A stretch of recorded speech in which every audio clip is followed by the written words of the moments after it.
Good evening, ladies and gentlemen. Thank you so much for joining us on yet another present day production live stream. Woo! If you've never seen us before and you have no idea who we are, my name is James and I'm the resident tech wizard.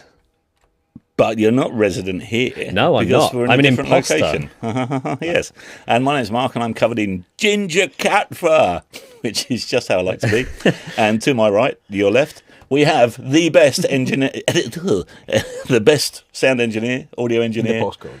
Yep, it's currently sitting between us two, Stefano Civetta, and we are at School Farm Studios, which is our favourite place in the whole wide world. It certainly is. So we've been super excited to do this live stream. Likewise. For quite a long time.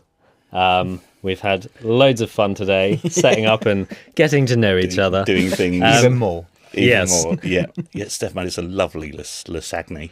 Oh, say that again. Lasagne. Is that how you say it? No, it's not. Sorry. Well, it was delicious. Good. Anyway, I had seconds and everything, and the seconds were bigger than the firsts. That's how good it was. Absolutely. So, we've been let out. Yes, we've been let out of our own studio for once, which is abnormal. And we are here in this incredible high-end studio in North Essex, School Farm Studios. We've done lots of recording here over the last year or so, lots of projects and filming and all that fun stuff, but we've never done a live stream, so we thought, why not? Let's give it a go. Why not? Yeah. So, if you're watching and you have some questions about what it's like working in an incredible studio like this, or what it's like working on some of the crazy projects that Steph has worked on, or anything else, maybe what colour pants Steph is wearing, and you'd like to find out, then drop They might change also throughout the stream, you never know. Fantastic, yeah. Wonderful. Colour changing pants. Exactly. So, yes. So, Sam in the comments, good old Sam Rick. Hello, Sam. Hello. Sam Hello. has said, good evening, everybody. Steph is the man. This I will am be the good. man. He is the man. What for? God Just knows generally, what. Yeah. Yep, generally. So let's go back. Let's go back in time. So you're Yes. here now. Yes. Obviously, let's He go is. back to baby Steph. Yeah, not much shorter than what it is now. Yeah. When you were just a little puppy. What got you into music in the first place? What first sparked that? I want to do music. So my dad played the trumpet, Right. and both my mum and my dad used to sing in the church choir.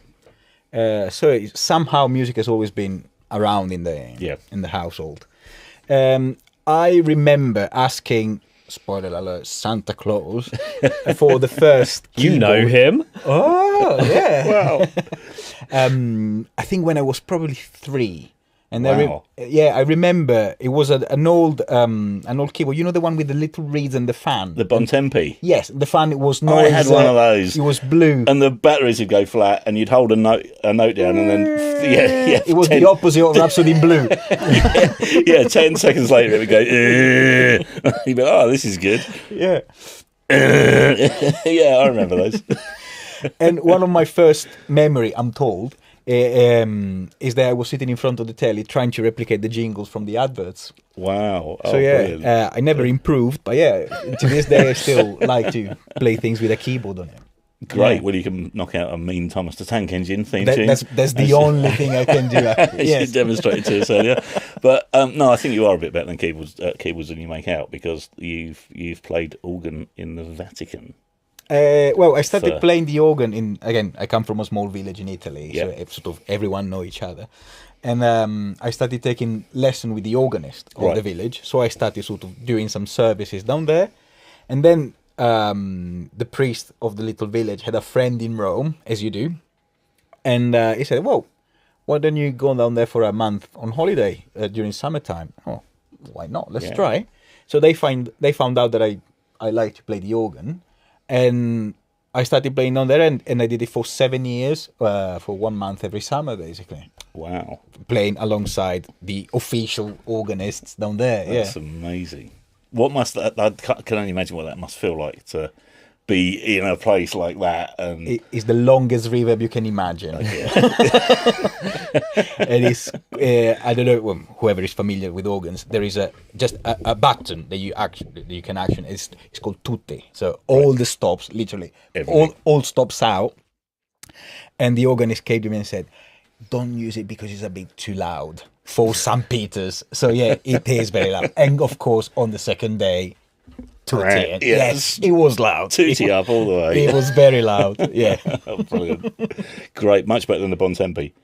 Yes. That would have been like, with just a really long reverb tail. Yeah. Not as good. So then, despite our hardest attempts with Brexit, I got here a bit earlier. You came over here. What was that all about? Yeah, no, fortunately that was a bit earlier. So yeah, you decided to move to the UK, which we're very grateful for.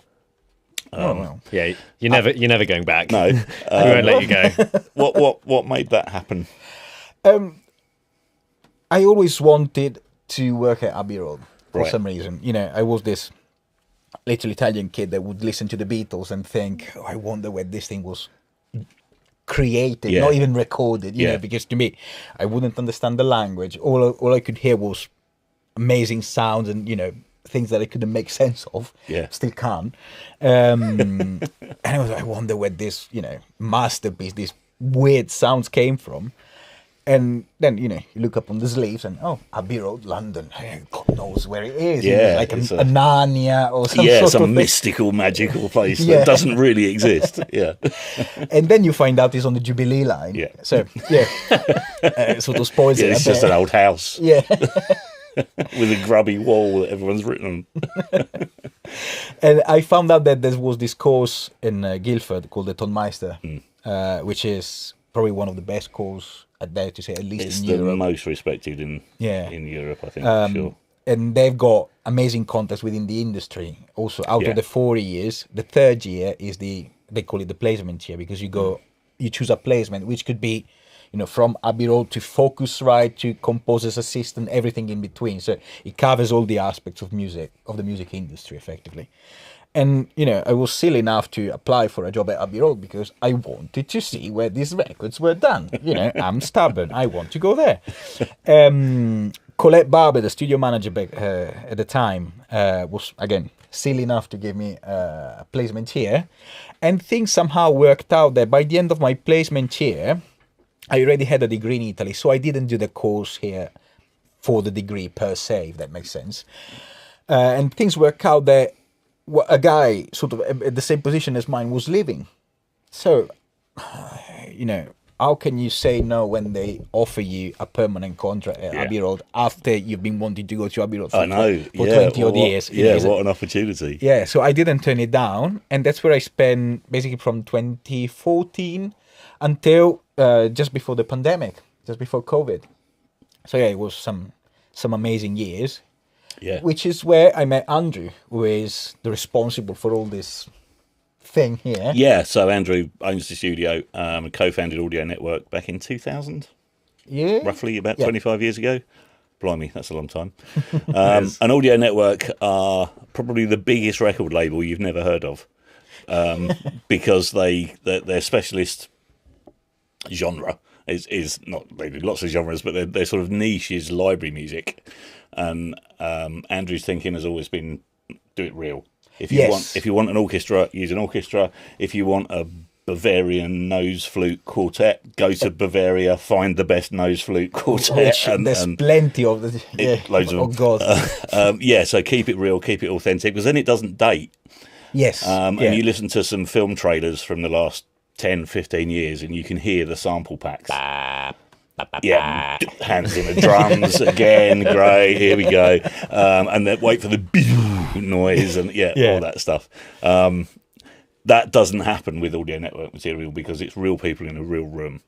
Yes. And an orchestra that's recorded tomorrow will sound very much like an orchestra that was recorded 20 years ago. Yes. It's a known definitely. thing. It's with an samples, orchestra. you are always up to date, up to the latest library. Yeah. So, you know, Yeah.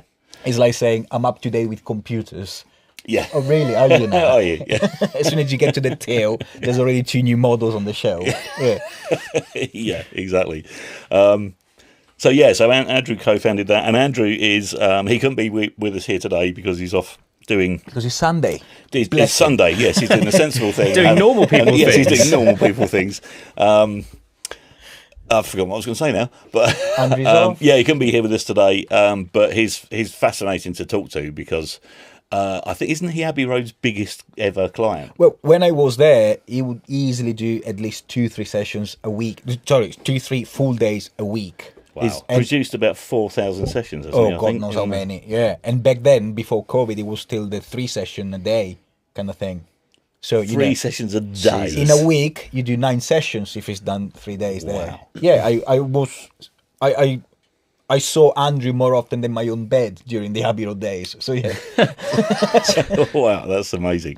And he always used to ask for you if he was using the studio, because not only are you a brilliant engineer, but you can also read a score and go, there's a problem with bar 16 on the viola. You're very good. You're making me sound like a pain in the ass. It's a language that it's the language of music, and you can read it and understand it very, very well. Again, I'm one of those very, very cool guys that loves to read a score. Right. Yes, we're a niche of very cool people, and yeah, I love to see a score, and it's funny because when you start reading a score, you can look at it and say that it's going to sound great already. Right. I can't explain it. I don't know why. You can read it. You can. To me, it's a lot of tadpoles queuing up at a bus stop, and probably the same. I might as well be reading a Japanese newspaper sideways. It means nothing at all. Whereas you understand it, you know the language. Yeah, I mean, yes, I love it. I just love to see. It's funny to say that. I love to see how a well-written score is. Yeah, if that makes sense.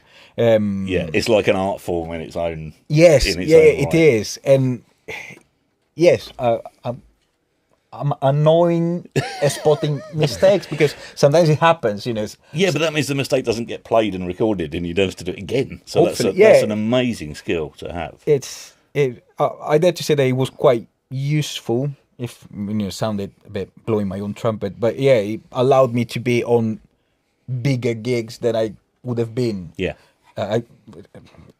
It helped me sort of to. I was being helpful, if that makes sense. Yeah. You know.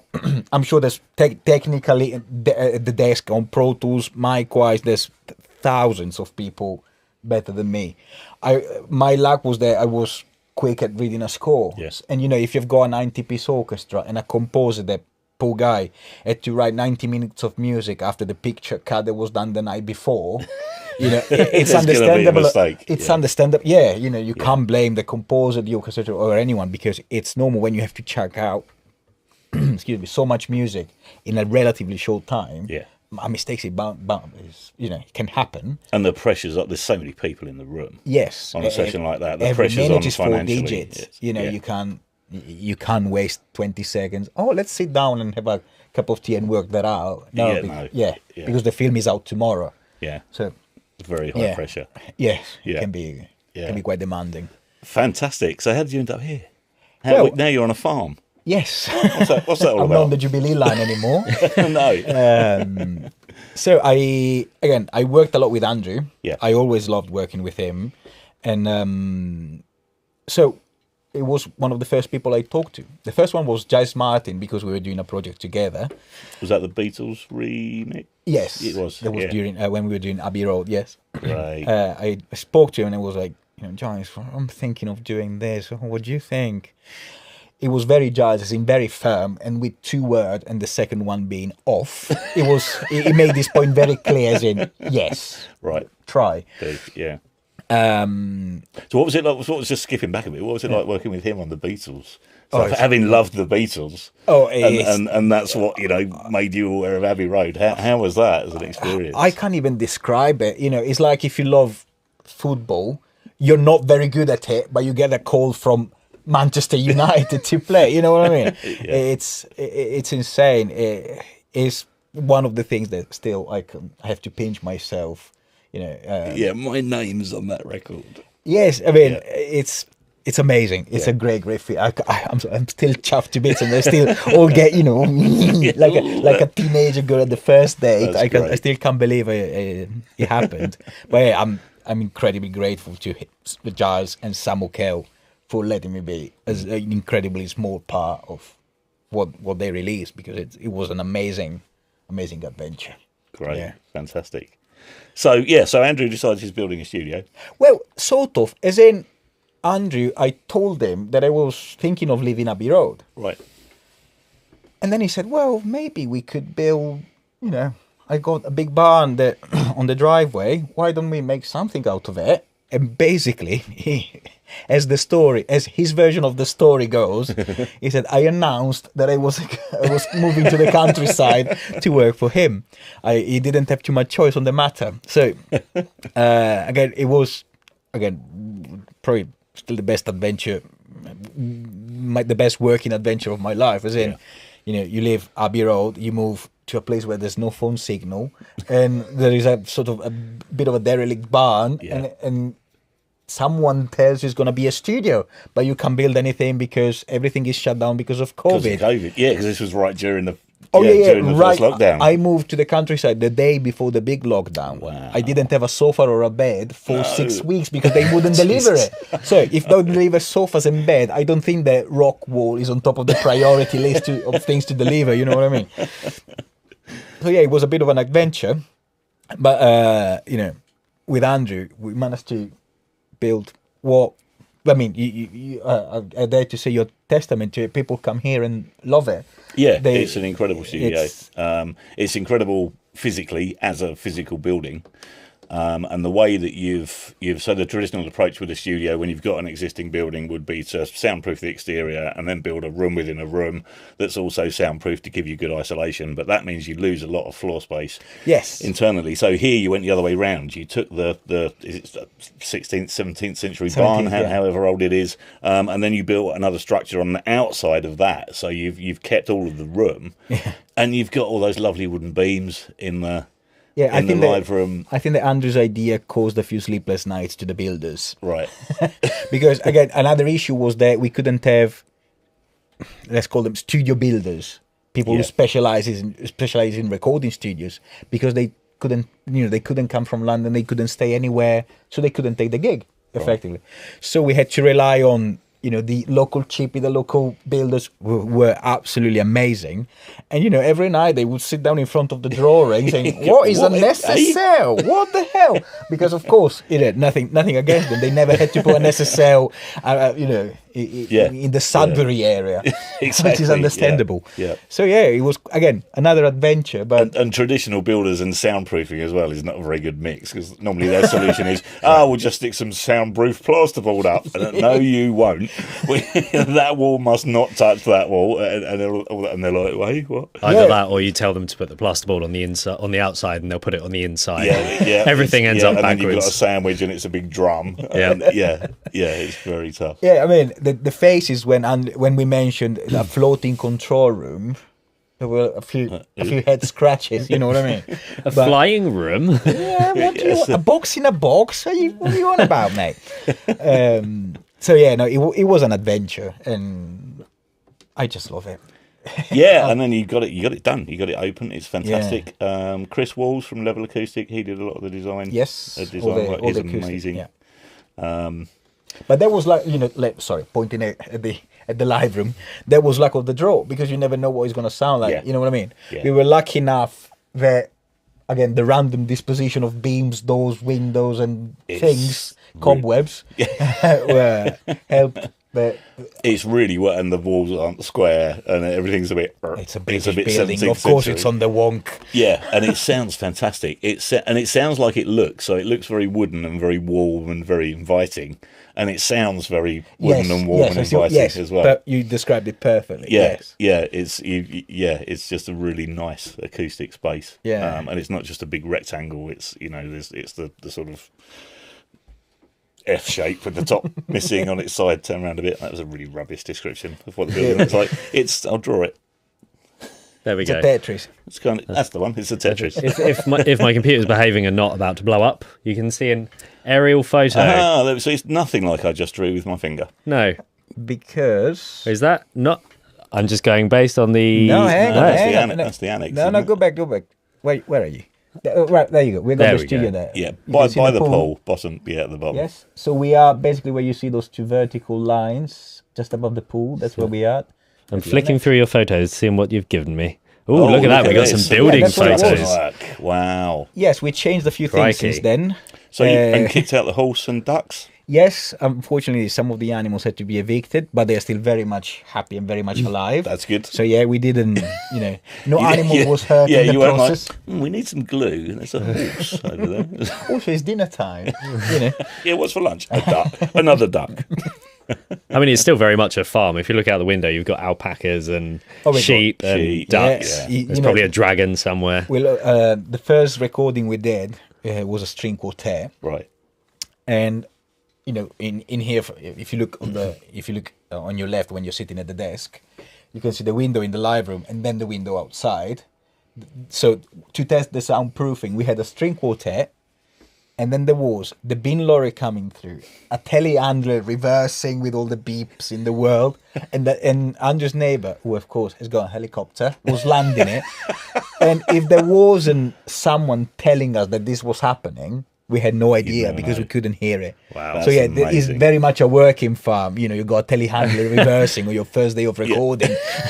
So yeah, it's very much a working farm. Yeah. Amazing. Yeah, that's fantastic. Well, there's the first session we did here, which was with Emil Hinton. There was vans reversing outside, and all kinds of stuff, and you're like, isn't he's playing a very quiet passage on the sorry, spitting everywhere on the piano. Is that not going to come through? Nope, can't everything. The only thing that comes through is probably the driver, because you can't hear the lorry, but you hear the driver knocking and opening the door. Wait, where's this guy? I've got a pallet for number 6. or something like that. Yeah.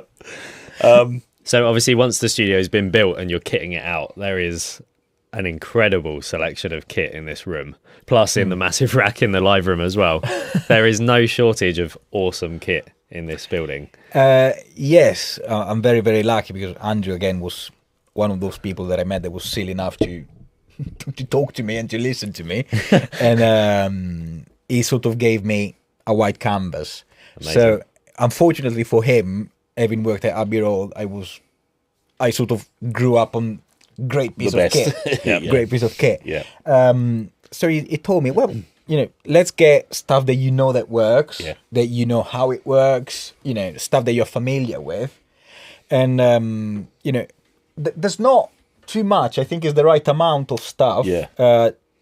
It looks good. There's nothing wasted. We've seen you in action, and there's nothing that's just sitting in the rack because it looks nice. Yeah, that's the thing. As much as we love toys and everything, what's the point in having 16 cupboards full of them if you use them once every 16 years? Yeah. Yep.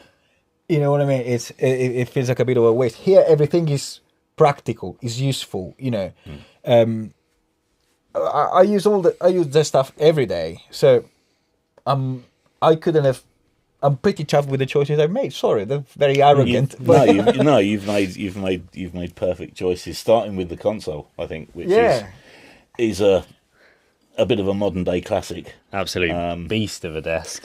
You love the duality, don't you? Of course, who doesn't? Well, it's very practical when you're recording for tracking, for doing monitor mixes, talkback, all the stuff you need a desk to do. It's very easy to patch hardware in, but it's very versatile sounding, so it can be really neutral and sound like you're just going straight into the computer. Yeah. Or you can drive it a bit and get that kind of SSL. It can get nasty. Yeah. It can crunch get very and nasty. glue and Yeah. If you're more into if you're doing a project that requires it, but again, otherwise, as you said, if you want a straight clean in and out, I go pre's straight into tools and out, and it's just clean as you can be. Yeah. So, is there ever a case in which you do record through the kit first? You'll compress into the signal. Yeah. Whenever I use outboard, I use it on the way in. Right. Always use it on the way in. It's a religion for me. There's no point in having you guys here for a day and you listen to the whole recording session through the Stressor, the 1176, and blah blah blah blah blah blah. Yep. You're really happy with the sound. You go home and you open the Pro Tools session and it's nothing like that. It's totally different. Sure. What is the point? And then you got to go, what was he using on that? And you got to find a plug-in equivalent and try and... It's like, this is what you could have won. You know what I mean? Yeah. Like, what was the TV show? The Bullseye. Yeah. If you're here and you like the sound, let's commit to it. There's no point in, this is 111C6 would be, bye-bye. No, I just like, also the players, if you record, even just more simple example, if you record a vocal, you compress it, you EQ the way you want it, and blah blah blah, and then you go to do an overdub. and the singer hears back the vocal, there's not sounding anything like. Yeah, it just sounds flat. Yeah. And, Yeah. What is the point? Just you might as well just if you like it. Yeah. Which is something that people are scared of nowadays, committing. I know. Yeah. Yeah. My God. Yeah. Why? That just means your mix is going to take 9 months. Yeah. I mean, I find it much easier if you. Again, sorry if I drag you in, but you mix some of the stuff that was recorded here. I like to record roughly fade as a 0, and with the right sound in mind, either at the mic source, if it needs any outboard, I process on the way in. And to me, there's nothing better than going home, opening Pro Tools or whatever DAW you use, put the fader at 0, and it roughly sounds like what you were listening to. Yeah. And I not only that, but I really struggled to. I don't think I did beat your live mix. I'm sure that you you did had on by that a you had on the country day. mile. Well, we went into Atmos, so it was a kind of different thing. But when you sort of fold it down to stereo, there's something you've done with the bass, which I couldn't quite, even though the sound was in there. There was again, it's what you hear on the day, and the efficiency of what you. So the first thing that really blew me away when we came for that first session. I think we'd booked in from 10 o'clock in the morning. Yeah. We were late. Typical, yeah. As ever. James's fault. We walked in at Always. 10:30. The band were rehearsing the first track. Everything was mic'd. This is 30 minutes after we'd booked the session. And I walked in here and listened to the ATCs and went, sounds like a a record. Yeah. Exactly. It's like, right, okay, well, I'll just sit back on the sofa and You're enjoy very, this. very generous, Mark. No, it there's did sound absolutely amazing. There's a very Like, high level of efficiency in this studio, and we've seen it as well. Like quite often, if we're here and you got a session coming up tomorrow, you and Hester will be in there Mostly Hester, setting up Hester- everything. And Esther, she's the queen of the live room. She's she's great. She's fantastic. so just for the audience perspective, who is Hester? Hester is our assistant. She lives on Andrew's farm, and they didn't know of each other. Right. So there was a random wow. conversation with Hester's dad, who mends the tractors, and my daughter is into music. I got a studio. Yeah. Why doesn't she come along and have a look? And since then, thank God there is a Hester in our lives, because she keeps all of us together. She tells us off when she needs to, because we can be a bit naughty sometimes. But yeah, she keeps all of us in line, and she's. And I would imagine her default answer to things as well. If you ask her to do something, her default answer is probably, we've already done that. Yes, your question is later than the answer, basically. Yes. Yeah, she's incredible. She's fantastic. Yeah. But going back to what you were saying, James, is something that if you work in a studio like Abbey Road, or those studios that, again, sadly, nature of the beast, they are expensive. Sure. You can't have a 90-piece orchestra showing up at 10 o'clock and then still faff about, because you're paying for the studio. The people are paying for the studio, for the musicians, and everything. Even just the headphones that goes down, or a mic that goes down halfway through the session. Either you carry on and you find a workaround, or if you have to stop the session, it could be, £500 in a minute. Yeah. Wow. And if it's something takes you Terrifying. 30 seconds or 5 minutes, at the end of the day, it makes a massive difference. Not just financially, but also in terms of making the most of the time you've got with the orchestra. Yep. So that's something that's sort of imprinted in my mind. I always set up the day before. I make sure that line number 4 is coming on fader 4, and there's no crackling, it's all clean and everything. Because the session starts at 10 a.m. when you go on orchestra. It doesn't matter if it's Abbey Road. Even here, when you've got 25 strings, if the session is at 11 o'clock, you have to press record, no matter what. Yeah. Right. Yeah. So, it does matter what, because if you're not recording anything, you're not going to make it to take 2 without being slapped in the back of your head, understandably. Yeah.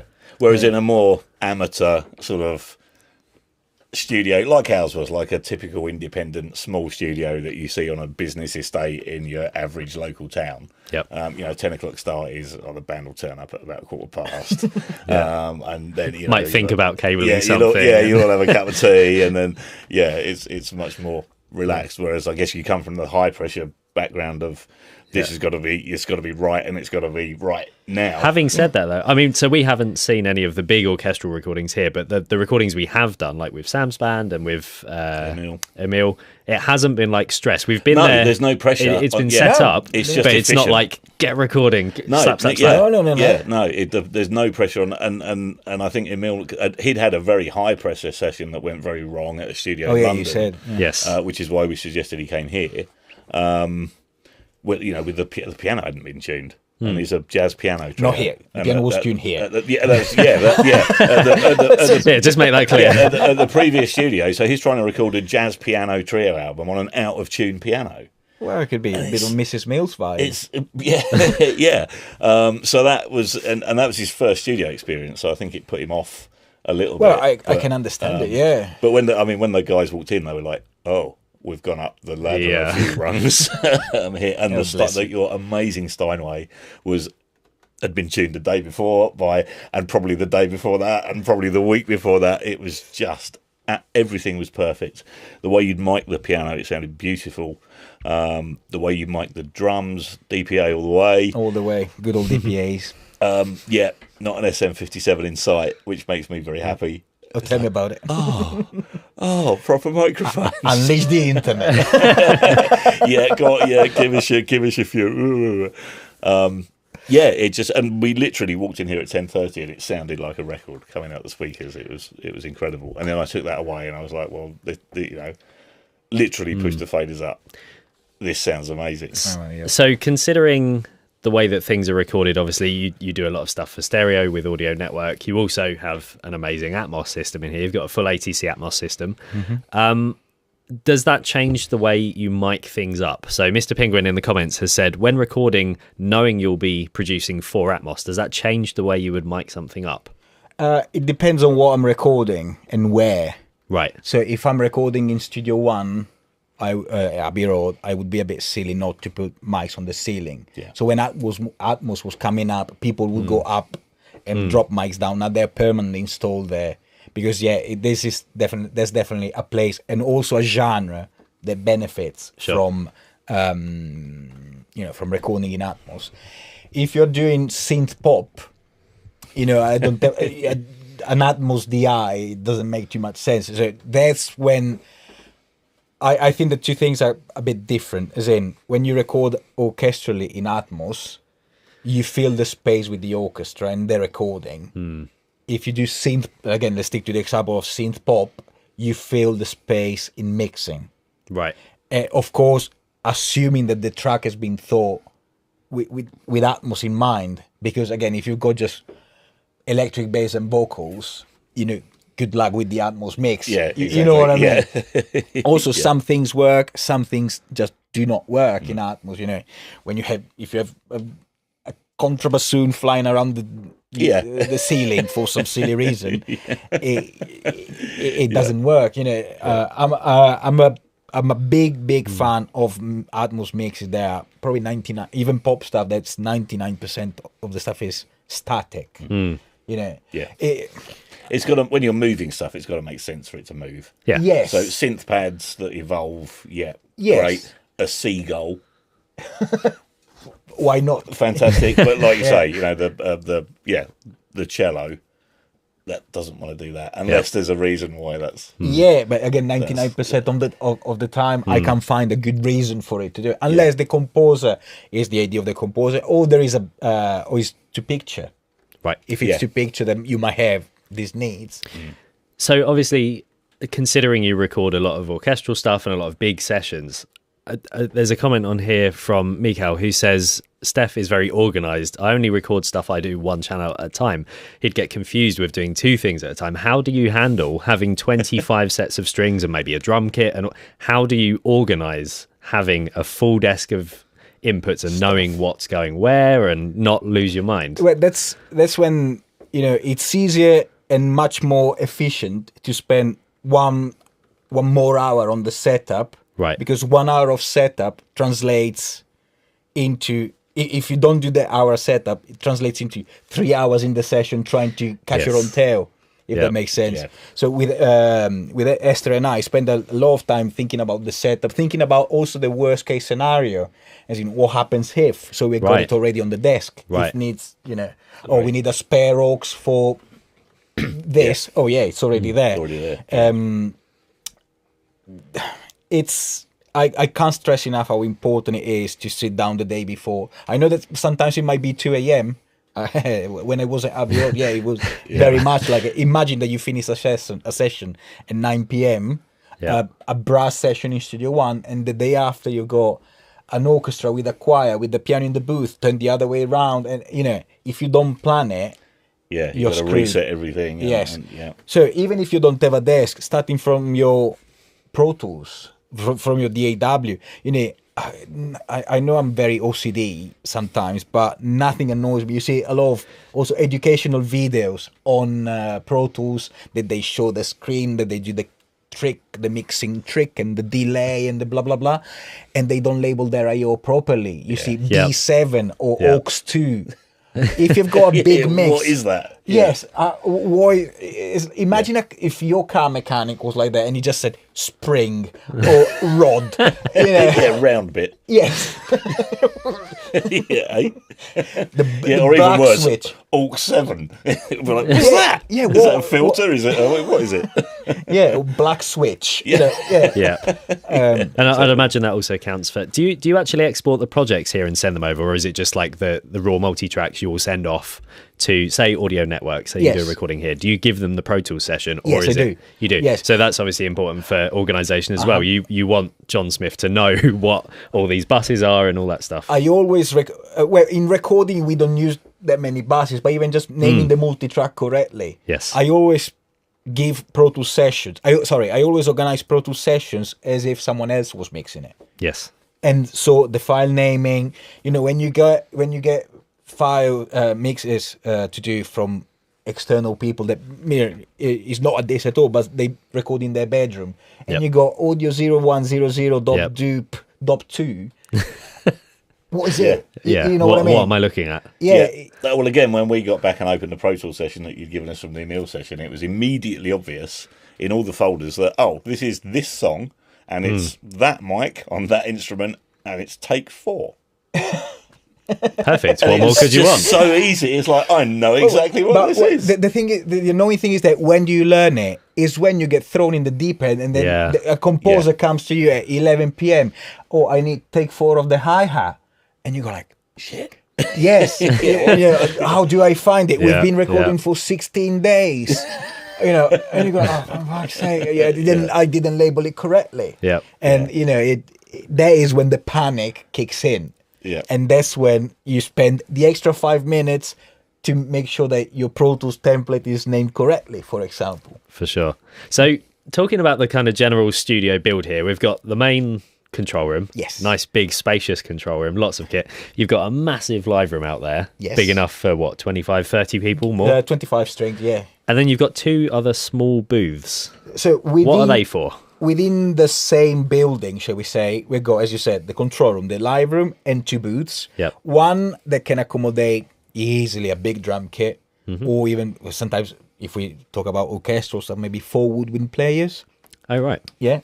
Then there is a smaller booth on the other side that is great for a solo or percussion or that sort of stuff. And then we've got 2 booths also on the outside of the building. One is in the annex, so you literally record in a living room. It's the poshest booth you've ever been in. I don't actually think we've been for a visit there. You'll have to show us around. No, we haven't. Yeah.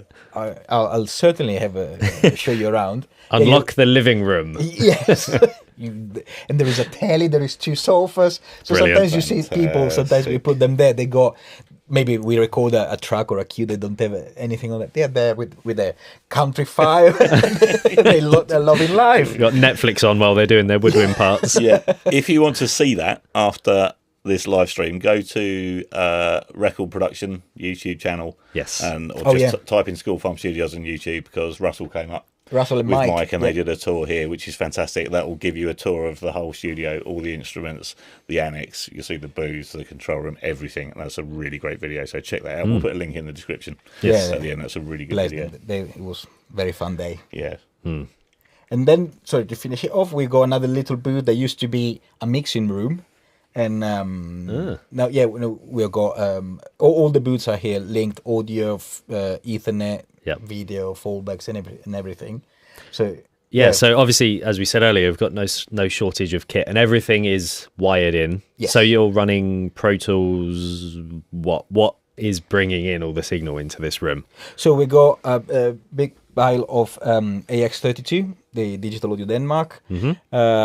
The whole system is a mixture of MADI and Dante. So we've got Avid MTRX. We got in that route we got also a second rig just in case. Let's touch whatever we can. The main rig fails. So yeah, it mostly Datman stuff. We got the monitor controller from Datman here, that mom with the banter that only audio people from Denmark could have. At the moment, you've got a dad controlling some mums. Oh, actually, it's a mum controlling a mum. Yes, it is. Oh my god! Monitor operating module. Blimey! It's a mom on a mum. It's the dad mom. Dad mom. That gets confusing, doesn't it? Yeah, it's a very weird family here. It is. Welcome to Suffolk. Yes. So, yeah, what a collection of kit. So, is there any kind of like analog wiring in between rooms or anything, just in case the internet does what the internet does? Well, all the mic line and the fallbacks are analog, so there's the copper going under the car park and everything. Right. The only digital thing between rooms are we also have a Dante headphone system on top of the analog and an SDI video link. Yeah, because that's something we noticed that was really useful during the Emil Hinton jazz session, was just being able to see the musicians. They can see each other. And you'd set them up with really good line of sight as well, so they'd got each other on cameras on the screens with zero latency. It's quite low. But you'd set Emil up so as he could see his drummer straight through the glass. That was the perfect situation. I tortured Hester to death. The first thing I asked to set up is good video feed, making sure the musicians can hear each other, and talkbacks. If on a session the center of the Decca tree goes down, I go by. If the talkbacks go down, I ask for it. I do it myself. Oh, bloody hell! It sounded like I wanted to go and fix it. Do this for a me bag now. of money. I don't. I get by with the center of the tree going down. Stupidly speaking, but I don't get by with that talkback failing. Yes. Because imagine that you're a drummer, you know, or whatever, or you are a poor English horn player in a booth, and the conductor is talking to you, and you can hear him. Sure. You know, you waste 10 minutes. Everyone goes like, "What? Who's waiting for who?" And as you said earlier, like the price of the sessions, that quickly adds up and adds a lot of stress. Yes. Yeah. Especially when you got to record 20 minutes of music in 3 hours. Yes. Which doesn't sound like a lot, but it is a lot. If you try to finish 21 minutes of music in 3 hours, including a 15 minutes break, there's a lot of music. You can go like, what mic do I want on the snare drum? And like you say, while it does matter, it also doesn't matter. I mean, the amount of sessions we've done where you'd be sitting in the control room and you'd do a sound check and the band would run through a few things, you'd be like, drums sound fucking great today, and then you'd walk in the live room and all the mics have gone and the overhead's like 3 inches above the hi-hat and the snare mic's on the floor and you're like, oh, okay, well, let's just leave that as it is then. But like you say, if the talkback goes down or the drummer can't hear the other musicians, then that's the worst utility thing. stuff that makes the session run smooth. And that's essential as well, because if you're given the better mix you give a musician in their headphones, and the more comfortable they feel, the better performance they can 100%. They can do. I always want to make sure that, again, talkback, headphones, and some sort of visual communication. We are lucky enough to have a big window into the live room here, but assume Abbey Road Studio 2, the window is upstairs. You're upstairs, and if you're at the desk, you can see the people there at the very entrance of the studio, for example. So it's paramount for me to be able to talk, see, and look at the musicians. And so, Got You in the comments is saying every studio is known for a particular thing they do well, whether it's a drum sound, mixing. Lasagna for sure. Their lasagna is bloody lovely. That's what the best. It's the best I've ever had. I ate too much as well. I can still feel I won't eat for 3 days now. But yeah. So what is School Farm known for? Lasagna. It's just the best. Yes. Genuine. What else do you need to know? So yeah, what is the main selling point of School Farm? What's the thing that you guys are absolutely the best at? Well, it's a very tricky question. Is it the who has the question? Someone called Gotcha. Gotcha. Which is he got me. He got you. Yeah. So what I think. I'm sorry, this might sound again blowing our own trumpet. Yeah, not at all. No. There's two things I think that they set us apart from a few other studios. We've got a great piano, for example, which is not that easy to find. Yeah, lovely Steinway. Oh, it's amazing. Yeah, a great Steinway. We got a good collection of instruments that are not portable. We don't have Fender, we don't have Gibson because everyone brings their own. But it's not that easy to carry a good Hammond with you or a great Steinway with you. Yeah. Yes. So this... Yeah, you can't stick that in your rucksack. Yeah, it's not that... Unless the rucksack is massive. But you must be a very strong boy. There is one thing that there's no credit to us because we were lucky enough to know people at Steinway and to know people who know their stuff about Hammond. They recommended us and they made us wait when a good one was worth having. What I think sets us apart from again a few studios maybe is the environment. I feel like you can be the best engineer in the world, you can have the best drum sound in the Far West and whatever you want to call it, but if you're not welcoming, if you're not people orientated, if you think I'm the best, James, what do you want? No, this is the kick drum sound. Shut up and let me get on with it. Okay, sorry. You might go home and say, well, yeah, the kick was sounding good, but I didn't enjoy it. Yeah.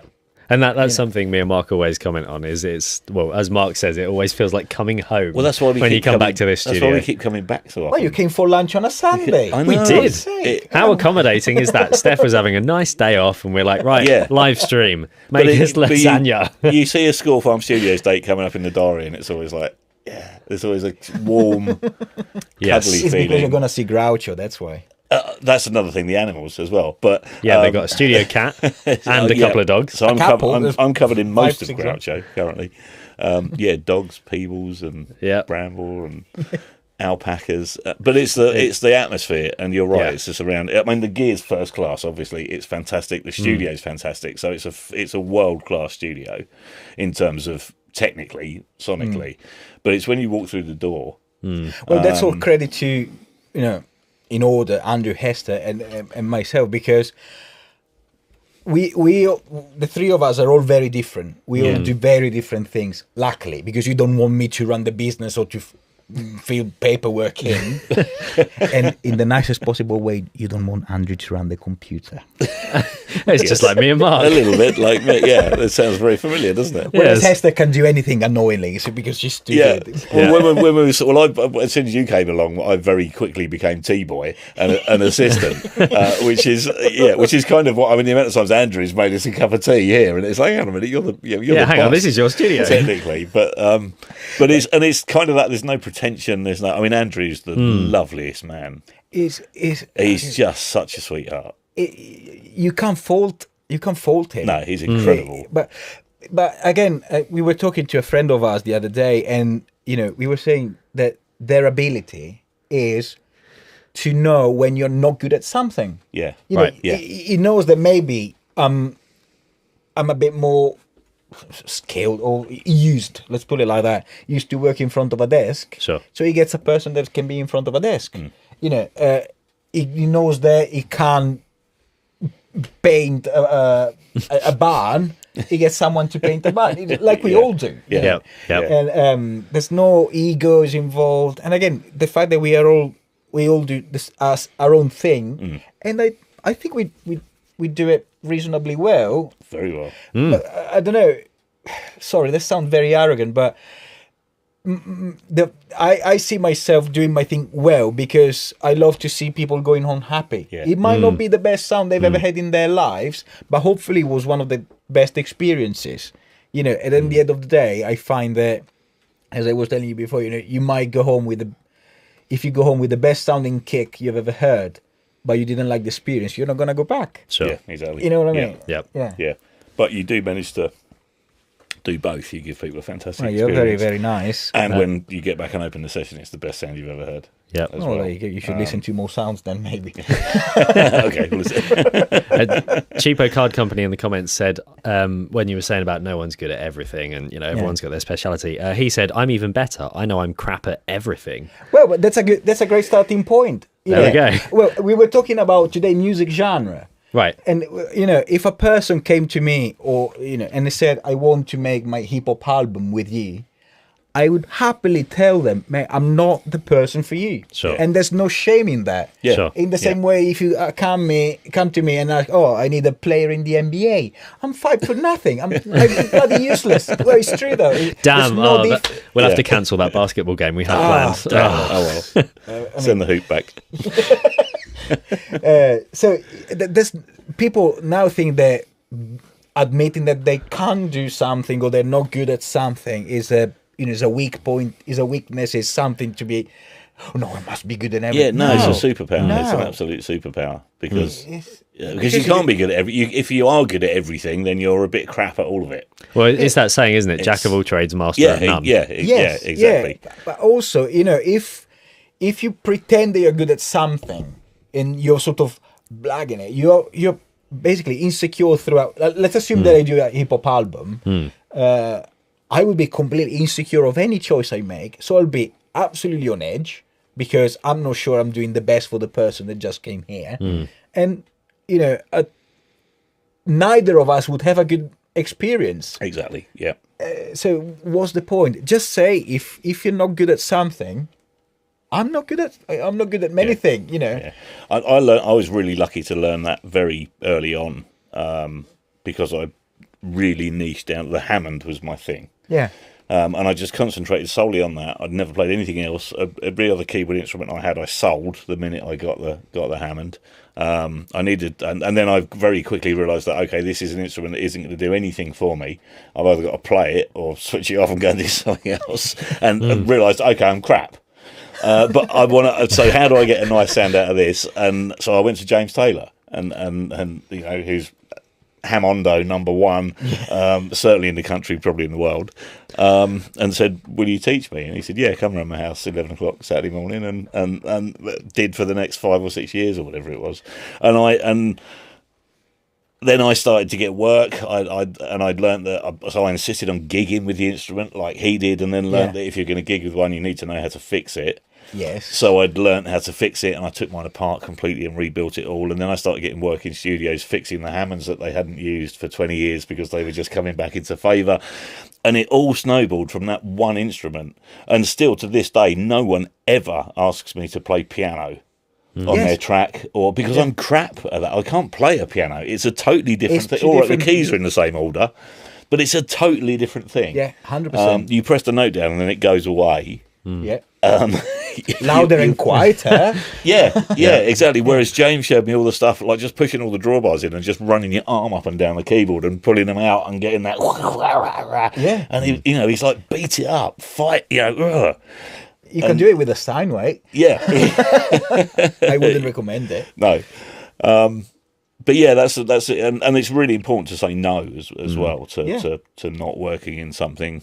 So yeah, sometimes if it's something you want to get into and you think, I'm not comfortable with that, but it's an opportunity as a sort of learning exercise. Well, it's like us with Atmos. That's the thing we've got into, recently over the last 4 or 5 years has been Atmos, and obviously we had no experience of Atmos because it was a new technology. Yeah. So it's like, okay, let's and what we did for the first 2 years was crap. Because we were learning our way round, and it wasn't translating. But now we've put the time in, and some stuff's still crap. I tried miking up a Leslie with 11 mics.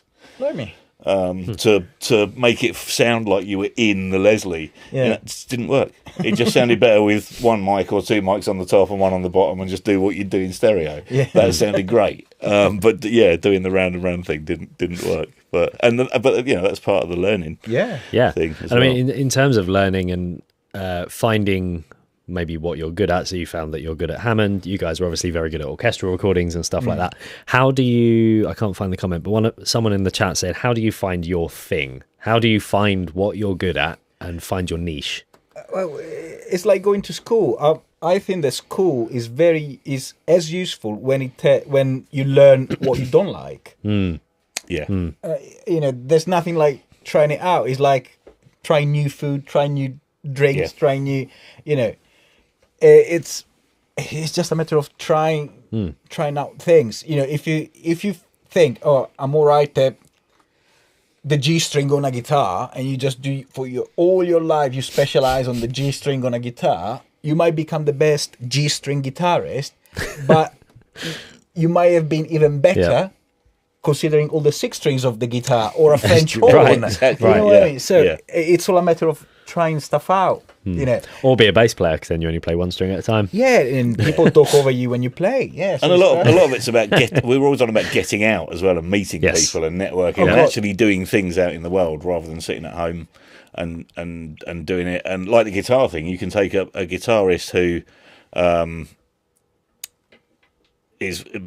could be regarded as quite limited in their technical skills. Wilco Johnson, God rest his soul, being a classic example of really, he can do the punky, picky, wow thing. But then, you know, he discovered the curly lead to the amp, and he'd like march aggressively out to the front of the stage, and then it was like the lead was pulling him back, and developed this unbelievable stage persona, and got really, really, really fucking good at that one thing, playing with Dr. Feelgood, and then he becomes, you know, one of the most incredible guitarists of all time, because he's absolutely amazing at that. The energy that came off of him. But you ask him to sit down and play a classical piece with an acoustic, he's going to go, no, I can't do that. Yep. And you know, that's and being around people like that who have a particular skill or have a particular way of doing things can influence you. Yeah. So as Yellow Unicorn said in the comments, there will always be things you're not good at, but when you have people around you who can, you learn from them. 100%. Obviously, you learn from the people you're surrounded by. Yes, I mean, I guess that in this sort of thing, the goal is to be able to do sort of a few different things, but you certainly know what you prefer. You know, there's nothing wrong in having a preference, but also in terms of how you find your preference, it's just a matter of trying out things. You know, no one is knocking at the door saying, "Oh, this is the thing you're gonna love forever. Good luck." Yeah, exactly. Yeah, you have to try it and to find it. So, out of interest, are there any things that you really enjoy recording outside of like the orchestral and maybe more natural genres that you'd record here? Is there anything else that you tend to venture into or you quite enjoy? I'm a big fan of. I'm gonna sort of unleash the trolls, but I'm a big fan of real instruments. So when people sometimes come here to record keyboard, I mean, my DI is as good as your DI. You know what I mean? Because I want to be able to contribute in a certain kind of way. So if the way I mic it is an addition to your sound, or you know, or you create it faithfully, it's something that I can sort of give back to the musician. At the eye, in the nicest possible way. So I can tell you if the part works in the context, maybe, assuming I know the genre. But, you know, I like to be an active part of the recording in terms of being able to contribute to it. Yeah. And I think as a studio, you've really kind of honed in on the... most of the stuff you do is stuff that you still need a really good studio for in order to get a professional result. So recording instruments that requires an amount of air between the instrument and the microphone. Or a good instrument itself, like the Steinway. You know, we are very privileged. We are very, very privileged to have a great Steinway and a great Hammond. And again, I understand that not every people can have them on the doorstep. Yeah. So, you know, and again, we're lucky enough to have great mics, very good sounding room, great reverbs, good speakers. You know, of course, it's all it all adds up in the end. But going back to your question, just I think that I much prefer record something where I can bring something to the table. Yes. Nice. Out of interest, how much use does the Hammond see? Is it more piano-based stuff that you tend to be doing, or is the Hammond quite busy? It's mostly piano, just because if you think about if you think music for media, how many soundtracks they got a piano, many has got a Hammond. So just a cop funk track with a Hammond on it. Yeah, that's where Joe Staley comes in. Right. All the police shows, we got that covered. Nice. Every police show in Suffolk. Yes. But then again, in a couple of weeks, we got a session coming up with Ross Stanley, who's another king of any instruments. He's one of those people who can play piano and Hammond and Rhodes and very everything. Very unusual, yeah. Flipping heck. Normally you can tell a piano player on a Hammond straight away. Yes, and the other way around. Yeah, not with him. And we got, I think, 2-3 days with him, all on the Hammond, for his own project. So yeah, I can't deny the majority is the piano, but amongst the pianos, funny enough, also the one that gets the most use probably is not the six-figure Steinway, but it's the £20 piano from the auction. That's brilliant. Is it more characterful, right? I suppose. Yes. Yeah. Your own Mrs. Mills piano. Yes. I guess. Yeah, the saloon kind of vibe. Yeah. So, as we said earlier, you've got an insanely cool Atmos setup in here. So you've got big ATCs at the front, smaller SCM20s, SCM25s all around. How much is done? So you'll do like an orchestral recording. Is most of that done in stereo and then it will come back for Atmos, or do you tend to play with it on the day? Or? No, for the way that, as you know, that Atmos is made, it's too risky to play on the day. You can't do it because with a second of latency or whatever it has in. And all the IOs would be different. Yeah. So it's too risky. Yes, there's too many things that could go wrong. 5-1 live from the desk. Yes, I've been recording soundtracks in here, and again, being slightly creative with the SSL, I could print 4-5-1 mixes at the same time, one per different space, basically. I love doing that. I love recording in 5-1. My Atmos would be way too complicated. And it just wouldn't work for the routing and stuff like that, unless it's built in the desk, which some brands are working on it. Right. Interesting. Yeah, I know quite a few of the live desks have started to do at least like binaural mixing and stuff, which tends to fall into the same. Yeah, there's a lot of clever stuff happening. So there's a lot of companies doing a binaural mix for the musicians for their in-ear monitors, so as they get a better sense of where they are positioned on the stage, which is a fantastic use of the technology. I'm not so sure about an Atmos mix for the audience. It depends where you are. Yeah, in the venue. If you're like, all I've heard was shakers for. I think Sam said that he went to the Beatles. On the headphones. Yeah, exactly. Yeah, take one off and just drums for 45 minutes. I think Sam said last time he went to the cinema, I went to see a Bond film or something. All he heard was footsteps for 90 minutes because he was right over that side of the auditorium. So in terms of monitoring, as in artist mixes, yes, how does that work when you've got 25 people? Does everyone just hear the stereo out, or does everyone hear their own thing? No, well, we treat them in bigger section, as in assuming you've got strings and woodwinds, there's two headphone mixes. Right. Yes. So there's gonna be a certain level of diplomacy within the orchestra, as in, if the leader goes like, we just need click and pre-recorded stuff. Yep. That's what it is. You know, the second desk of cello, if they go like, I want 45 pre-delay and some reverb just on the bouzouki, that you can't. You know, we tend to do Abbey Road. You give us, for example, let's talk of a big session in the same room. Sure. Assume Studio One, you got strings, brass, woodwind, percussion. That's for headphone mixes, effectively. Here we tend to do one mix per space. Right. Or we give, in case of a pop set, let's call it pop, whatever is not orchestral, they got their own personal mixes. And then the way I feed those personal mixes depends on the session. It's either from Pro Tools or from the desk. So how many mixes can you put out on the desk? Is it 12 or so? Or well, it depends on how you set it up. Potentially, because I potentially, if I didn't have to worry about the hardware post the desk, I could have up to 26 different mixes. Right. Even more, I think. If I really were to get creative, right, and basically turn the patch bay into a teenager's face full of holes and things like that. I can get up to, you can get up to 26, 30 mixes. Yeah. Right. Wow. That's pretty cool. Yeah. But we wouldn't have the boxes for it. So, That's the thing. Yeah. Right.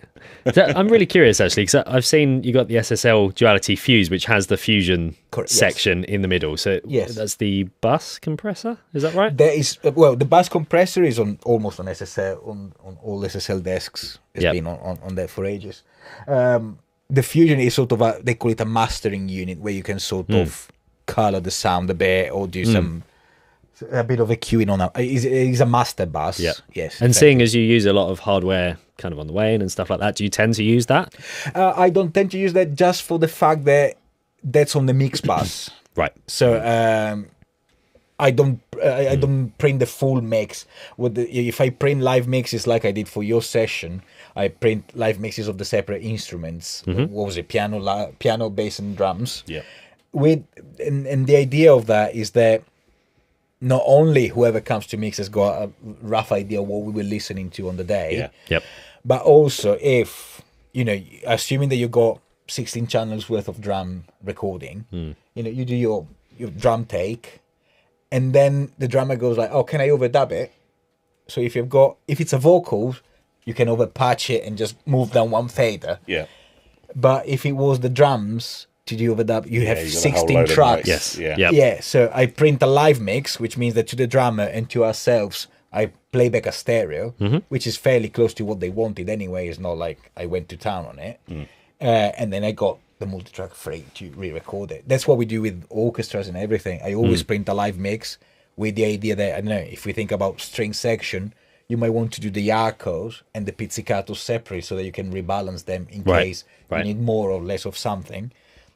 That's the same reason you free up. You waste 2 tracks in and out, but you've got 24 tracks, assuming they use 24 mics on a string section, or give or take. They free up every time you go into a new pass. Right. And there's another feature on the desk. I would assume, I might be wrong, might be surprising. I'd assume you don't use much in kind of natural genre. If I'm remembering correctly, there's like a harmonic VHD thing on the top channel. Is the drive. The drive. Does that ever get used? So the only downside of it is that to use it, you have to use the onboard preamps. Aha. Yes. Right. If I use external pre's, we're lucky enough again to have 24 Neves, 8 Millennia, a Chandler, and some other stuff. Some tasty pre's. Some other toys. Yeah, lots of toys. You can. I don't use it. But yeah, if you now you I'm questioning. Broken him. No, I'm questioning if you can do it on the line input. I never tried. I don't know. That's the honest time. I don't know if you can do it on the line input. It's a separate line. It's not just the mic input padded down, is it? It's actually a separate circuit. Yeah, you might. So I don't know if you can or not. You might. Next time we come in, we'll find Steph has got heavy distortion on all the strings, and that's what James wanted. I can't remember. Give me more. I'll check it tomorrow. Yeah. Bloody hell. And obviously, with all the questions he had to find one to trip me over, didn't he? Always. That's my speciality. It's my niche. So, as we said, we've got a lot of absolutely incredible kit in here, and Mark and I have been filming with you over the last week or so, doing some bits and bobs, talking about all of the amazing kit in here. Series of gear videos. Yeah, so we're going to be launching a little mini series talking about all of the wonderful toys in this room. I like how you're surprised, even though you were here filming it. He's forgotten already. That's how boring it was. It's all a blur, the rock star life. But yeah, that's me with my decaf coffee and my still water. But yeah, we've filmed basically a deep dive on loads of bits of kit, and we've got some more to film very soon as well. We're coming back. You're not getting rid of us. More lasagna. Quick. We're only coming back for the lasagna. I'm not going to lie. Fair enough. And so that's something that you guys can look forward to at home. I'm in the process of editing some of that at the moment, but we've done a deep dive on all these wonderful bits of kit in the rack behind Mark, and you've basically dug into Steph's knowledge of doesn't take long of what's what. So that's something to look forward to.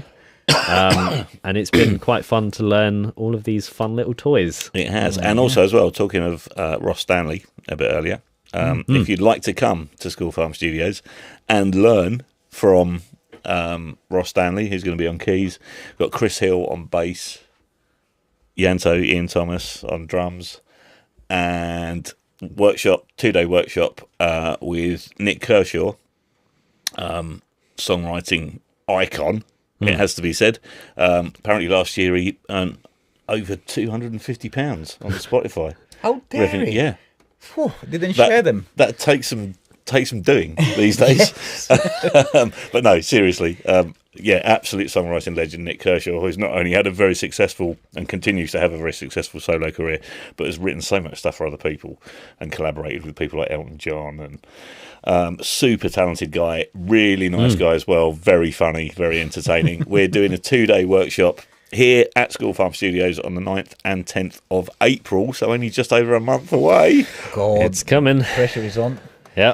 Pressure is on. Yeah, and you can. We're going to vet applicants. It's not just something you can you can do, because we want to make sure that people get the best value from it. Yeah.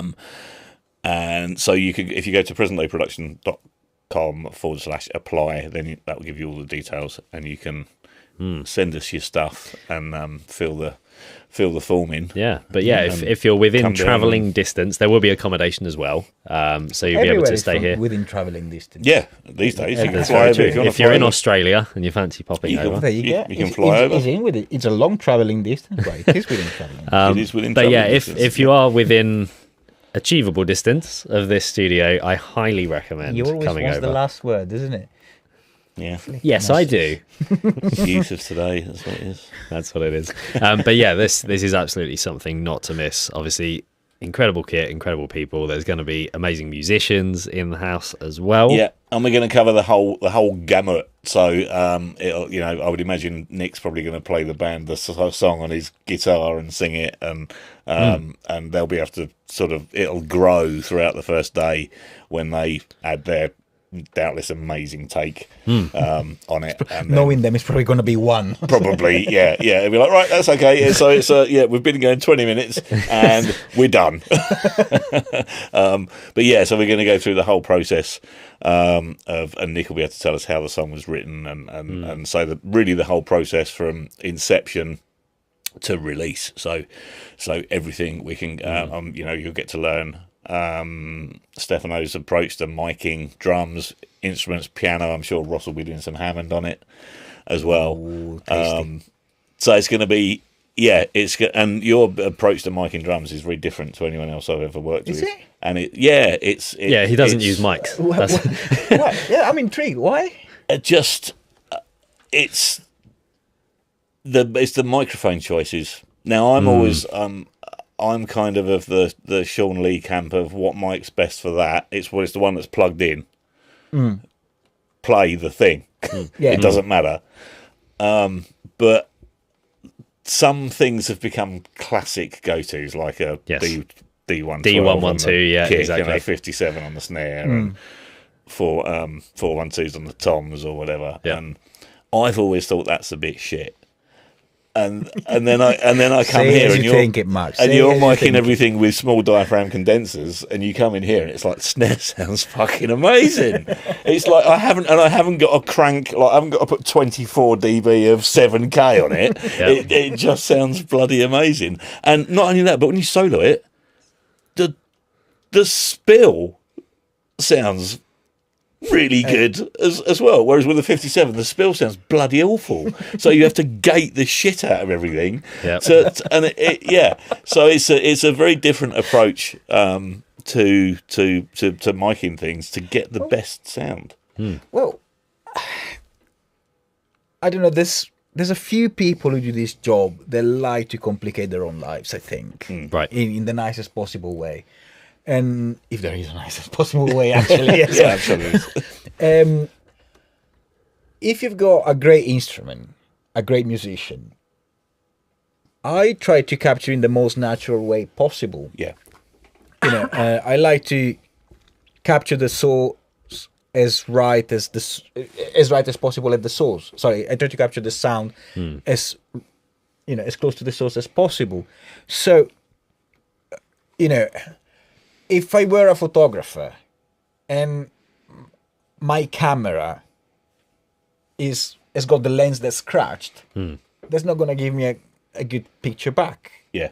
So if I get the best possible lens that I can always get the scratching in other ways. Yes. But why shouldn't I use the best possible lens? Exactly. To start with, and you can, you know what I mean. Yeah. And then we've got the toys here to make the scratch. Exactly. Definitely. And obviously, as we know, you love DPA. There's DPA on pretty much everything. But that was something we really were surprised by when we did the recording with Emil, is you had condensers just on everything. The whole drum kit, bass, everything. I'm obsessed with condenser, and I'm even more obsessed with DPA. The difference being that, some other condensers are great. I'm not getting into it. Unless people want to be bored to death, in that case, buckle up. But what I notice is that with these mics, with DPA, is when you've got on a drum kit, you've got 12 mics in a confined space, is the way they interact with each other. As you were saying, how many times you got a drums that's been mic'd 112, 57, 41s. Yeah. And of course, condenser is overhead, of course, or ribbons, or whatever you ribbons want. You fade up the mic, and they fight against each other. Because the spill, it's annoying, it's getting in the way. You've got to reach for all this processing just to get it to sound like it do in the room. Yeah, so you need 16 plugins on your hi-hat. To get rid of the snare, then 16 other plugins that do the opposite, and then you duplicate and flip the phase, and then you send it to Trinidad and Tobago and back to aux 2 that you didn't relabel, just to get the snare sound that still doesn't sound like the snare. With these mics, the interaction, the way they're built, and I'm sorry, this is very boring and geeky, but the way they're built and thought is that the sound is in phase 360 degrees. So if I talk in the back of a cardioid, it's just quieter. It's not out of phase. And if you go again 12 mics in a cubic meter, that adds up. Yeah, it adds up so quickly. And you saw how much processing we were doing on the day of the stuff. Okay, it was jazz, so it wasn't proper, it wasn't but it's Swedish deathcore metal. Now we're talking. Luckily. But even on more processed genres, like when we recorded Sam's, we did the drum and bass, and Sam did some live piano for the drums. You just push the faders out, and it sounds like a great drum kit being played by a really good player in a great room. That's the thing. If I put a 57, other mics are available. If I put a mic that I don't particularly rate, they will end up sounding the same. And so that makes it boring. As you say, it is boring because every drum that you mic, 112, 57, 41, it all the same. If I got a mic that shows the actual sound of the instrument rather than the sound of the mic, it's much more. Every drum is different.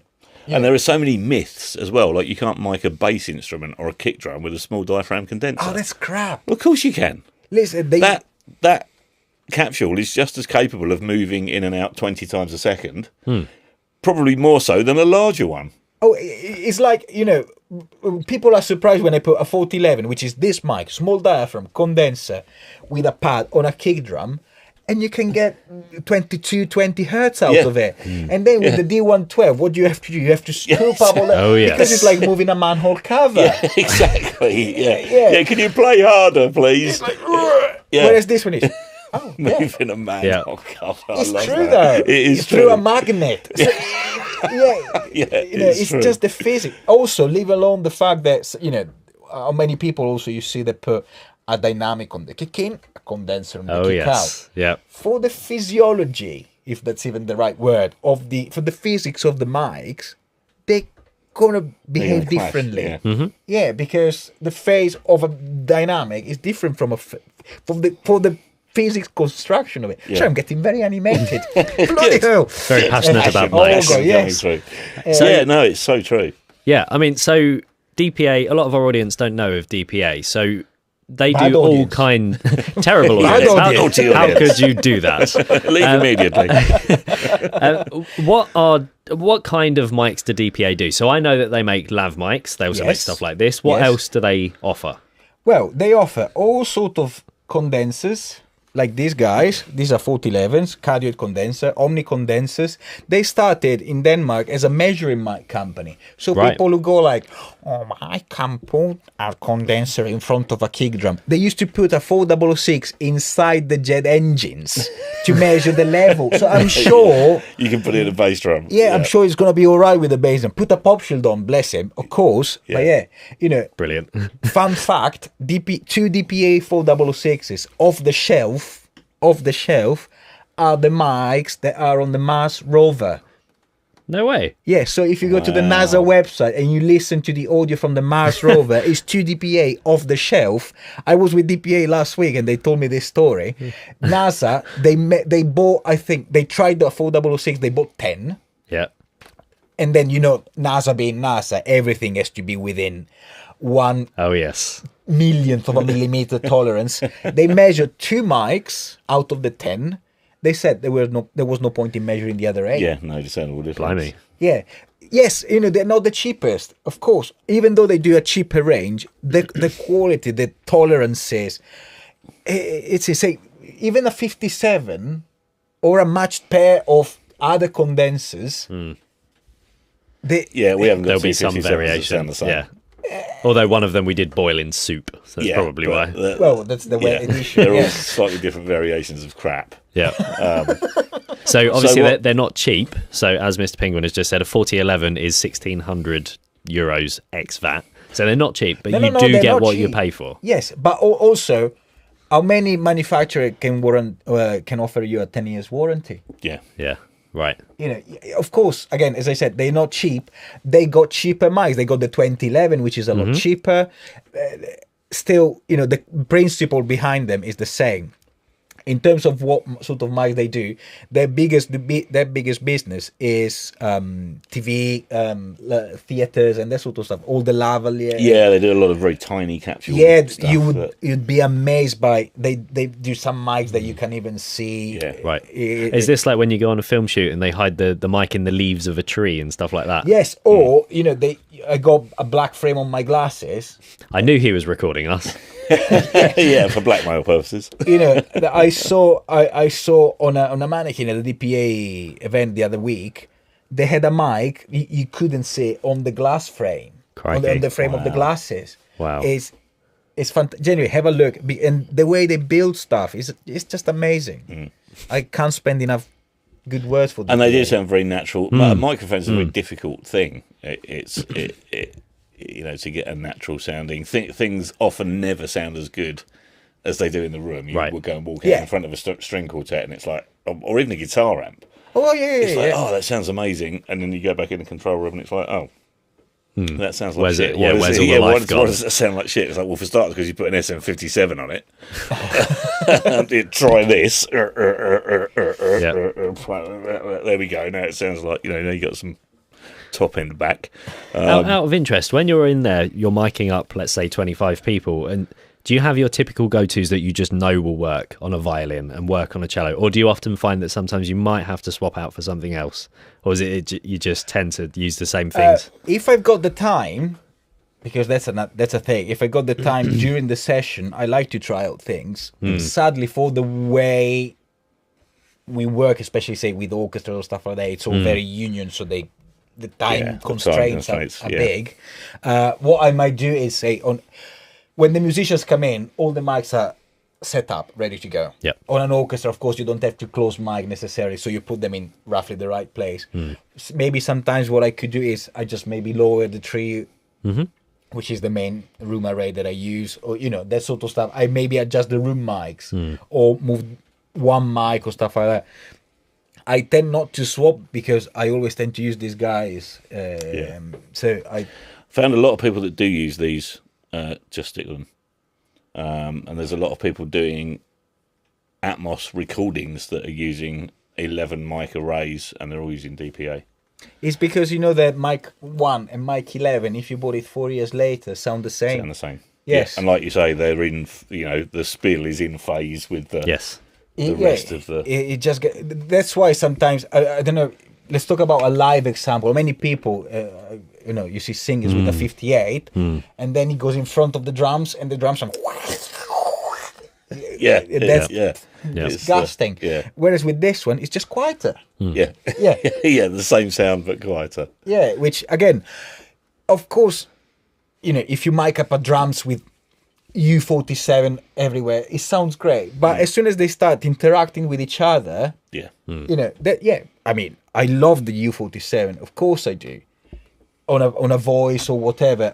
But I tend to use that sort of mics on a single thing. You know what I mean? Without anything else around. Yep. Or if sometimes I use it on cello, for example, if I want that sort of sound. But they are far enough from the rest not to cause too many issues. Yeah. You see what I mean? Yeah. We are a bunch of geeks. We really are. I love it. really I are. absolutely So I love want to it. know what mic preamps they're using on the Mars rover. I'd imagine API. Probably DPA. DPA their own mic preamp. Yeah. I think what they were telling me is that they took stuff off the shelf. All they had to modify was 2 little plastic flaps, effectively, to clamp it to the Mars Brilliant. rover, and that was Wow, that was it. Brilliant. 4 double That's sixes. amazing. There's an interesting question here from Mr. Penguin, which did cross into my mind as well, which is when you're recording something on a cardioid or omni mic, doesn't matter, but when you've got a source from behind it, obviously that's coming from the opposite way and will affect the diaphragm in reverse almost, so it'll be out of phase. If you've got something like a DPA mic that's in phase everywhere, how is that working? How is the sound from behind not going out of phase with... Sorry, I might make up, if you don't mind muting my mic for a second, please. Done. So all you see is all these little grills, they delay the sound effectively. I don't know if you can see them. Yep. You delay the sound effectively, and it just makes it so that it's quieter. I'm not a mic technician, so I don't know how physically it is achieved, but the sound doesn't hit directly. It goes through, the way it's made cardioid is because it goes through delay lines. Yes. The simplest mic is a pipe with a condenser, with a diaphragm at the end, which is by definition an omni. So when you start introducing delay lines, that's when, the particular way the DPAs are constructed, that's when the difference is made. Right. Yeah. Interesting. So it's a physical thing using physics. Yes. Yeah, that's interesting. And they come with a pop shield, as you just experienced. Which you can eat. It's very tasty. Yummy. Right. Any more questions? There was something about the moon, I think. Something about the moon. There is no dark side of the moon. Could you use DPA mics on the moon to record for a lack of atmosphere? Yes, but it would be very, very quiet. Yeah, when you have to take Russ Abbott with you, only old people will get that joke.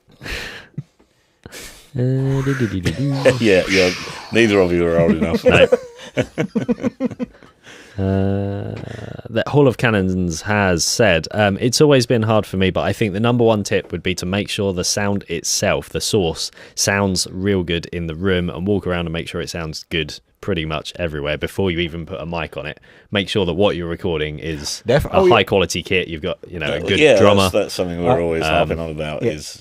I can have all the DPAs and the Neumann and whatever in the world. I'm not gonna sound like Pavarotti. So it's the same with photos. If you take a photo of a shit, it could create a great picture, but still of a shit. Yeah, exactly. There are two very good questions. We did a studio review stream a couple of weeks ago looking at some of our viewers' studios, and we came to the general consensus that it's not a studio if you don't have a studio rug. Do you have a studio rug? Oh, there's loads out there. Yeah, not in the control room. No, not in the live room. There's at least 3. There are. Oh, more than that. And they're big ones. Plenty of rugs. There's also one in the kitchen. Nice cozy one. Wow. Yeah. So yes, this is a professional studio. They have a studio rug. Many studio Sometimes rugs. Groucho the cat comes in and pretends to be a rug. Yes, they have a very cute ginger cat that likes to run around purring all over the place and covering Mark in hair. Yep. Actually, Who doesn't? yeah, exactly. That's normal. Exactly. I love Normal session. I'm And going to go home and stick this on my head to try and make up for the lost years. there's actually a really good clip in some of the stuff we were recording last week where I think you took, Steph took a video of it, and Groucho was just climbing all over me whilst I was trying to film some stuff, and I just got this cat donking me in the face. Close up with the cat. So yeah, that's all coming up. Sam says, how does Steph feel about the ethical implications of recording an accordion? Well, As long as it's got the accessories with it, i.e. the matches and the diesel, now I don't see a problem. No, I have a accordion. confession. I have a confession to make. He's a massive fan. No, but the accordion paid my bills for 5 years, so Wow. I love it. So you love it. Wow. A really well played accordion is a beautiful thing. Yeah, I don't know. I wasn't playing it very well, but Ah, I had a lot of fun actually. you have a lot of talents we've never even known about. Well, let's keep it like that. Keep it like that. Keep it audio at least. Yes. Yes. Wonderful. Well, I think we've run out of questions. Run out of questions. Oh, really? Well, we've been an hour and a half, haven't we? Which is a long Really? live stream Yeah, hour and a for half. us. And yeah, God. I haven't needed to run out of the room and have a wee. That's an which is absolute which is a record. first. Because normally what happens is we'll do a live stream and we'll be having a nice conversation, and Mark's like, "Oh, I need a wee," and then he'll just run out, and I have to waffle to these poor people on the internet. I don't really need a wee. I just do it because it really winds him up. Yeah, Oh, that's probably about right. Yeah, You and then just I said just a wee watch, now, Max. yeah, and then I just watch it on my phone from outside the room and go, okay, he's struggling now. I'll go back in. Yeah, just poor me waffling on. Oh. But yeah, so thank you for No, spending thank the you. time. Yeah, thank you for giving up your Absolutely. Sunday for us. It's been Yeah, thank very, you for giving up yours. very kind of you. You That is are- absolutely right. Oh, and also there was another thing about recording lasagna, which we have to talk about. Yes, yeah, definitely. It was something like our DPO mic's the best use for lasagna. As Miking up long as lasagna. the ragu and the bechamel sauce are in phase, yes, that's the main thing you need to check. Yeah, yeah, it There is. we go. Yeah, You heard it here first, That's folks. the essential bit. There we go. Yep, you got. They're very deep. They capture the different layers. yeah, absolutely. Yeah, Very yeah. deep. Yeah. Well, when this live stream finishes, we'll go out and give it a go. Why not? We're never leftovers, leaving. unless the Mark puts his hand on it. And Andrew will come in tomorrow and be like, "You're still here," and then it's just me and Mark trying different mic Yeah, we're techniques just on a trying to find lasagna. the I'll best. give you the keys. The best microphone for panini. Lovely. Well, we'll let you guys get on with your evening. We'll let Steph go home and Yep. do normal human things. Oh well. Oh, he's a sound engineer. None Yeah, of us are exactly. normal, are we? Really? Or human.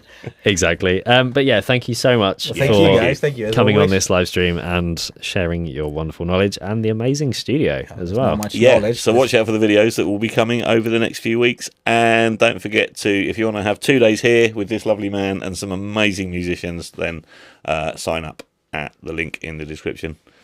And we'll see you all next time. And if they got any questions, Yes, if you ask have. them because I don't have the answers. Because I don't know about the distortion on the SSL. If you have any questions that we haven't asked Steph yet, Get in send them touch. to me on the Discord server and I will text Steph at 4 a.m, waking him up with a load of ridiculous questions. And I'll answer at 8 a.m. Hey. Yeah, quite right too. Yeah. When I turn my phone back on. Damn, can't catch him out. Nope. Anyway, Experience, you see. oh, can we play this? Of course we can. Well, it's an outro. I think you should play us out. This is it's the best bit of kit in the whole studio. End of the transmission.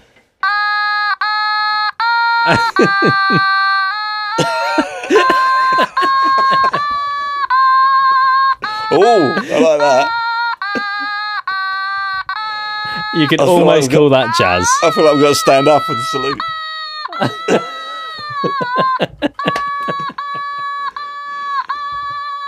Oh my god. This is proper live stream content.